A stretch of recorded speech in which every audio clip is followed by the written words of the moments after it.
Pakai air hujan ya? Nggih. Biasanya ladang tapi ada air hujan ngirit.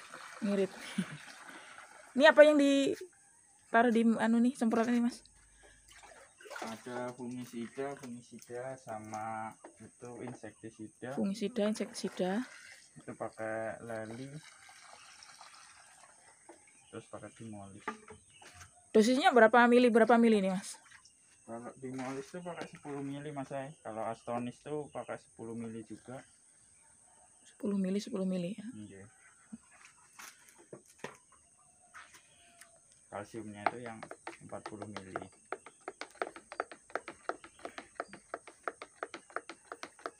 Biasanya berapa hari sekali Mas ini nyemprot? Interval 2 hari sekali ini Mas. 2 hari sekali, cukup intensif juga ya? Iya. Kalau terlambat beresiko. Ya biasanya tanaman. Kalau musim hujan jamur. Kalau musim hujan jamur. Kalau nggak hujan biasanya itu trip yang sering. Jadi memang selama dia untuk mengajar produktivitas dan kualitas memang harus rutin kita semprot ya. Ya seminggu 2 kali. Minimal seminggu 2 kali. Woi, cabenya subur juga ini, tinggi nih. Mantap teman-teman. Nah, ini kebun beliau. Masih pagi ini teman-teman, baru 6:30 pagi waktu Kalimantan Selatan. Nih Mas Ma'ruf ini sudah rajin sekali ke kebun. Beliau melakukan penyemprotan, perawatan tanaman tomat. Penyakit yang enggak kena obatnya tuh. Jadi mesti pelan-pelan ya Mas ya.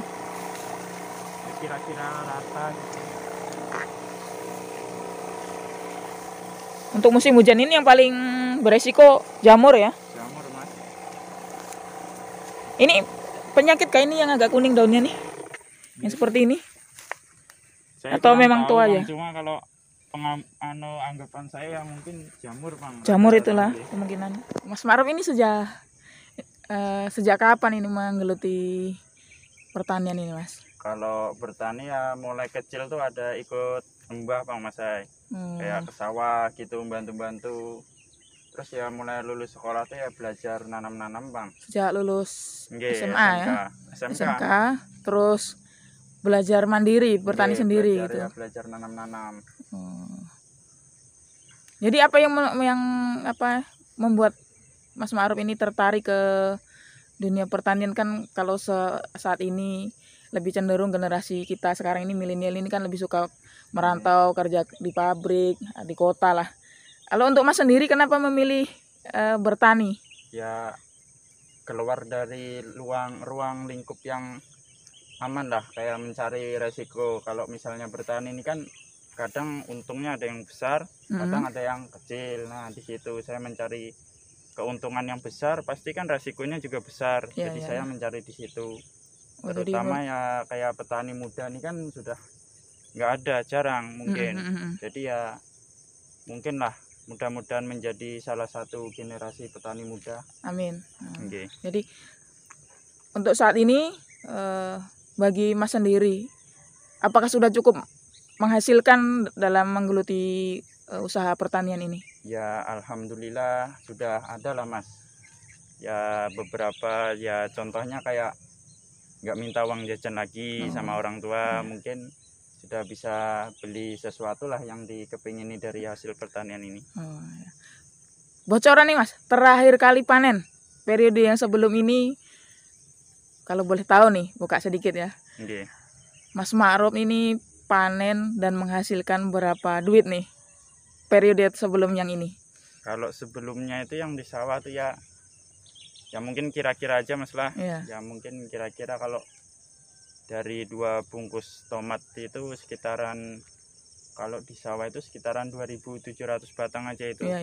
Mungkin sekitaran kena harga 8.000, 9 sama 10 terakhir. Sekitaran 30 ada Mas. 30 juta. Satu periode panen ya. Tapi ya kotor itu mungkin nggak saya potong-potong sama biaya upah-upah yang makasih daun, mutik gitu. Kalau modal kira-kira habis berapa itu Mas? Kalau modal nih kita modal sambil jalan Mas. Kira-kira itu? Ya mungkin kalau sekali tanam 2 bungkus nih kalau langsung kita beli kayak pupuk, bibit, obat-obatan Kalau di mungkin total sekitaran 5 juta itu 5 ada. juta, Nggih. teman-teman.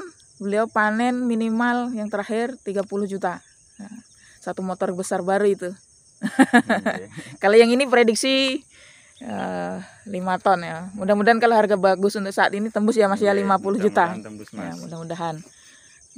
Ada Mas, trik khusus. Ini kan lahan gambut nih. Nggih. Nah, kalau lihat teman-teman tuh di sana itu hutan gambut. Nah, ini beliau olah ya. Mungkin ada sedikit pengalaman nih Mas Ma'ruf yang berbagi. Ini kan fakta ini bahwa tanaman beliau ini subur. Adakah pengolahan khusus? Mungkin bisa diceritakan sejak awal pengolahan lahan hingga mencapai tanaman seperti ini. Ya sedikit singkat aja Mas lah. Cuma kalau beda orang kan beda pengolahan mungkin. Ini kan beda secara Mas prosedur. pribadi nih. Kalau saya pribadi kalau habis tanam saya olah, saya cabuti, terus saya ambil daun-daun ini, pohon-pohon yang kering ini saya cabut, saya kumpulkan, saya bakar, terus lahannya ini saya cangkul Mas. Cangkul. Nah nggih. Kalau biasanya kan orang mungkin, kalau orang Jawa mungkin dikoak gitu aja. Nah kalau saya sekali tanam nih mungkin tanah itu kan biasanya padat ya Mas. Jadi saya cangkul balik. Kalau enggak pakai traktor itu biasanya di rotari itu Bang. Pasca dicangkul, Cangkul balik, terus tunggu, terus baru dikoak, baru kita kasih pupuk. pupuk diaduk, apa itu Mas? Pupuk kandang itu Mas. Pupuk kandang. Oke. Di pupuk kandang diaduk. Kemudian setelahnya lagi? Setelahnya kan biasanya kita baru ngaduk selesai itu biasanya nyemai Mas. Oh, disemai. Nggih, Oh, jadi lahan dipersiapkan dulu baru nyemai bibit ya? nggih, kalau Oh, saya ya. biasanya Oh, iya, begitu. iya. Cuma tergantung dari keadaan. Kalau kita mengejar musim hujan, ya mau nggak mau kita semai dulu kadang, baru kita olah lahan. Cuma ya kemungkinan pupuk itu kan biasanya panas. Apalagi nggak fermentasi itu Mas. Oh, jadi ini salah satu trik khusus. Nah, jadi nggih. ketika habis diberi pupuk kandang, dibiarkan dulu, tidak langsung kita ditanami. semai dulu.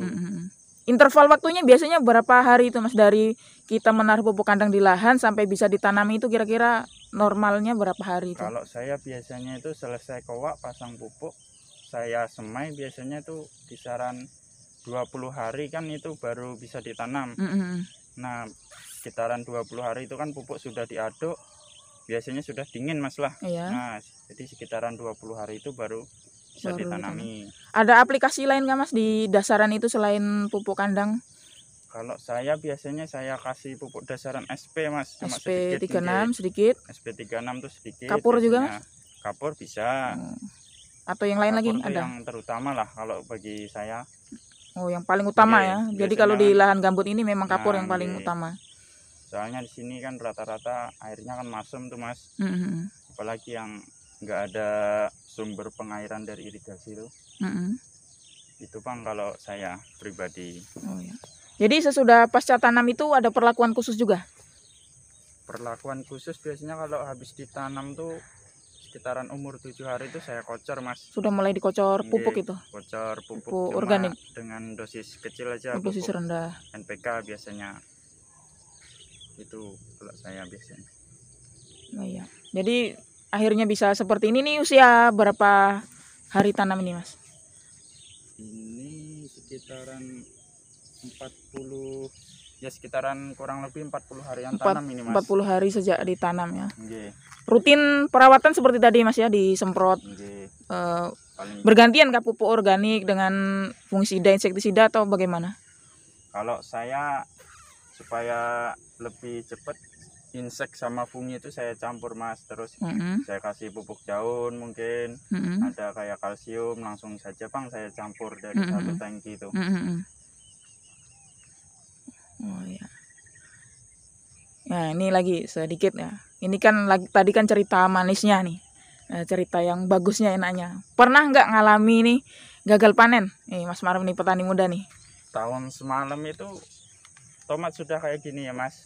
Sudah kayak gini. Mungkin lebih Bang. Mungkin sekitaran 2 minggu lagi panen. Itu kan sudah ada yang tua. Terus kan tahun semalam Kalimantan Selatan kena banjir. Ya jadi nanam 2 bungkus kena banjir. Yang satunya itu baru selesai didangir, dipupuk, diturusi, kena juga banjir. Jadi itulah yang paling pahit yang Mas gitu, Ma'ruf alami itu pernah ketika saya alami itu Bang. belum panen, Belum panen, hampir panen sudah. hampir panen ternyata kebanjiran. Ketendang banjir. Dan habis semua itu, Mas. Habis Mas, mati semua. Wah. Ya itulah resiko di sini resiko teman-teman ya. pertanian. Bahwa memang kita tidak bisa pungkiri bahwa resiko tetap ada namanya setiap usaha. Tapi Mas Ma'ruf enggak waktu itu apa rasanya? Pengen putus asa, pengen berhenti bertani atau bagaimana? Kalau dibilang putus asa itu ada Mas, kan kita modal tuh kan kecil. Kita modal kecil, jadi kita kumpulkan modal sambil jalan. Tahu-taunya kan kita ngarepkan panen ya Mas. Supaya balik modal ya. Itu kan supaya balik modal, ada keuntungan lebih itu ya alhamdulillah. Ya sekalinya ketendang banjir. Habis ya. Namanya bukan rezeki kan Mas, itu kan alam yang berkehendak. Ya alhamdulillah selesai banjir itu udah mulai bisa beraktivitas para petani yang khususnya di Abumbun Jaya. Ya jadi ya mulai perlahan pakai modal kecil nanam. Baru saya itu nanam lagi yang 2 bungkus yang terakhir kali panen itu. Nah, yang akhirnya panennya cukup bagus, mengembirakan ya. Alhamdulillah. Ya. Itulah teman-teman, jangan menyerah ya, sekali 2 kali gagal wajar saja. Ini pengalaman dari petani muda kita nih, semoga menginspirasi. Statement terakhir nih dari Mas Ma'ruf untuk teman-teman yang ingin kembali ke desa atau yang ingin mulai merintis usaha pertanian nih, ada statement terakhir atau nasihat dari Mas Ma'ruf? Silahkan Mas. Kalau bertani itu menurut saya ya untung-untungan, memang rezeki-rezekian. Cuma kadang kalau pengalaman saya pribadi, kita punya banyak modal pun nggak bisa menempatkan, bakalan sia-sia. Jadi cari basic kita, mau tanaman apa dulu kita coba, mungkin yang ringan kayak timun, kacang, buncis itu kita coba dulu, baru kita perlahan belajar naik ke yang atas kayak tomat, lombok gitu, mungkin pare. Oh jadi memang tomat ini tingkat kesulitannya lebih tinggi timbang daripada jenis-jenis timun seperti itu ya? Kalau menurut saya ya begitu Mas. Oh iya. Cuma kalau bagi saya pribadi yang masih saat ini belum, ibaratnya belum ketemu celah lah buat keberhasilan tuh, masih nanam lombok gitu loh Mas. Itu yang dianggap paling sulit ya untuk di Kalimantan ini, banyak penyakitnya saya pribadi, tapi menurut teman-teman atau petani yang lain kan biasanya lebih cara perawatannya berbeda. Mungkin teman-teman kan sudah mendapatkan celahnya bagaimana cara perawatan lombok tuh Mas. Oh iya. Oke, terima kasih Mas Ma'ruf atas ceritanya, berbaginya, semoga menginspirasi. Nah, semoga panennya ini melimpah ya. Beliau rajin sekali, ini masih pagi teman-teman. Beliau mengupayakan lokasi di daerah transmigrasi di Kabupaten Banjar, Kalimantan Selatan. Raihan Batola. Assalamualaikum warahmatullahi wabarakatuh.